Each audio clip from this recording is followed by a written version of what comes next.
Question, Coach. What are the basic skills needed to be a successful virtual assistant? Kung gusto mo maging successful virtual assistant, simple lang. Take note of these 3 skills na kailangan mong simulang i-develop. Remember, kahit anong VA job ang piliin mo, these 3 will set you apart for success. Number 1, communication skills.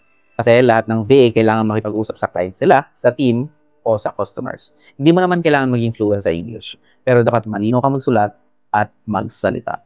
Pwede mong i-practice yung mga basic email writing or chat etiquette at basic client calls. Maraming free lessons dyan sa YouTube. You just have to search. Pwede mong i-search yung professional email writing or basic customer service communication o kaya naman basic communication skills. Second, organization and time management. VA work means handling multiple tasks. So, dapat marunong kang mag-prioritize. Gumamit ka ng mga tools like the Google Calendar para hindi ka malito sa mga schedules, Trello or ClickUp o Asana para sa naman sa mga management tools. At Gmail filters kung gusto mong malinis ang inbox mo. Kapag organized ka, mas maraming trabaho ka magagawa, mas mabilis mong matatapos pang trabaho at syempre, masaya si client.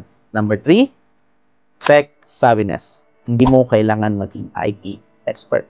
Pero dapat mabilis kang matuto ng mga bagong tools. Alam mo ba yung dapat gawin or dapat gamitin sa mga basic na jobs. Kailangan alam mo yan yung mga basic things like the Google Docs, spreadsheets, or Canva, lalo na kung social media VA ka.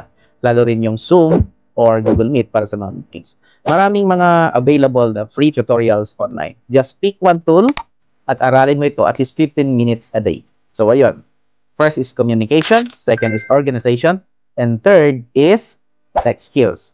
Tatlong bagay na madaling matutunan pero sobrang laki ng impact sa success mo bilang isang virtual assistant. Kaya simulan mo na ngayon.